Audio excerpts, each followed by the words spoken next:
How's it going, guys? Dr. Summers back here, and we have some pork chops for you today. It's kind of a take on sweet and spicy pork chops.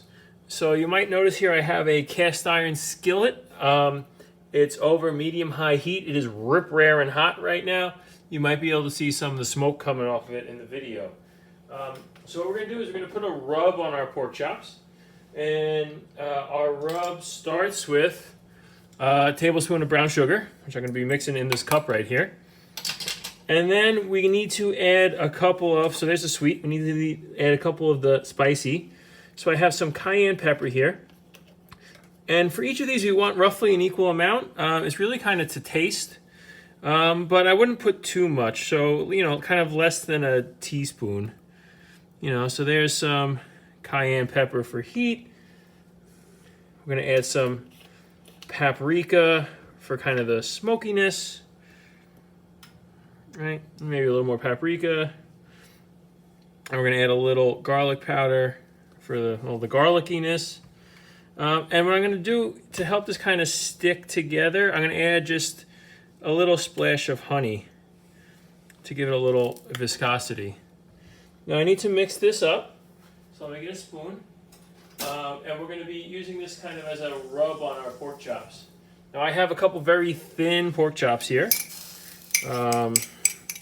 So they will cook in no time whatsoever. If you have thicker pork chops, you might not want to just cook them on the stove like I'm going to do. It might be better for you to finish them in the oven.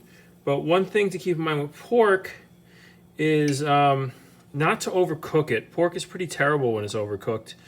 And, it's not... the guidelines your parents kind of grew up with have been changed recently. In the past couple of years, the CDC, so the Center for Disease Control, has put guidelines out on pork that it's safe at 145 degrees.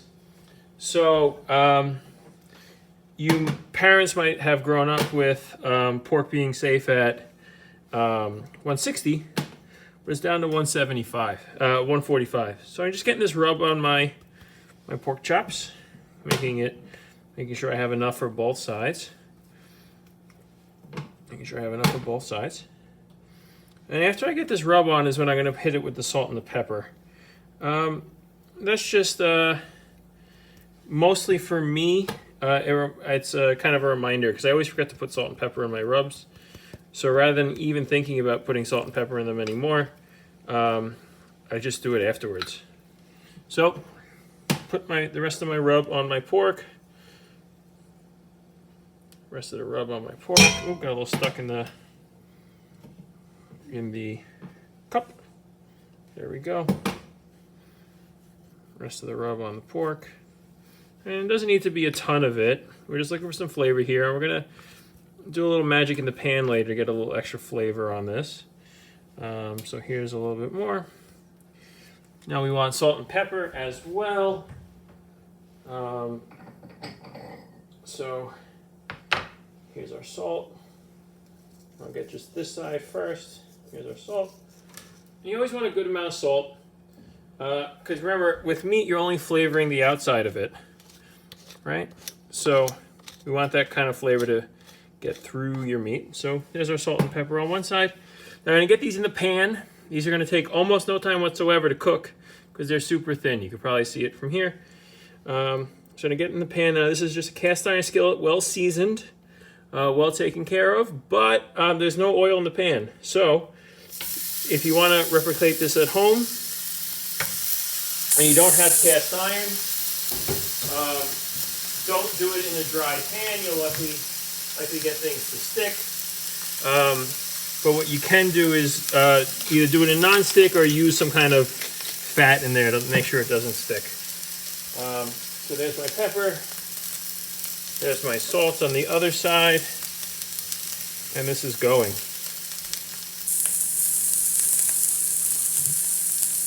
Now as this cooks, once it's done, we're going to deglaze the pan and make a little pan sauce to put on top of our pork chops. And what I'm going to be using is kind of a combination. There's this Asian sauce, hoisin sauce,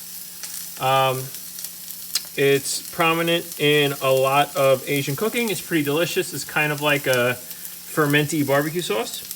And a little vinegar to make a sauce. And I know some people are a little wary about cooking vinegar in a cast iron skillet. But this is going to be in the skillet for such a little amount of time that it's really not going to make much of a difference. So we've had it in the pan for about a minute and a half. You notice this side is now nice and deeply brown. This side's maybe a little burnt, but that's okay. We'll just present it with this side down, and the sauce will cover up a lot of that too. So there's a lot of sugar kind of in this rub, so it does tend to get a little burny, but it'll be okay. So on the second side here, since we kind of have thin pork, 20-30 seconds, and then we'll get it out of the pan. All right, so you notice this side's got nice golden brown on it. We'll get this out of the pan.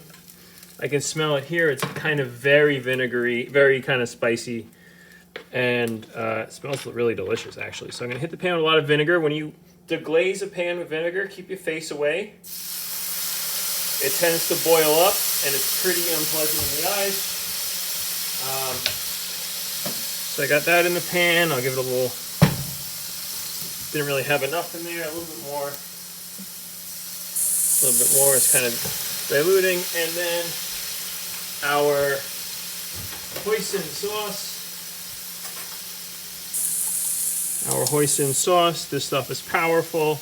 I wouldn't put a ton. And give it a nice stir around with the tongs. Nice stir around with the tongs. Really get a little glaze going here. A little glaze. Now, what I like to do to serve is I'll take my pork chops, I'll wipe it through the pan just to get that glaze on it, and I'll do the same with the other chop. And there you go. You have kind of a sweet and spicy glazed pork chop. Let me know if you cook it.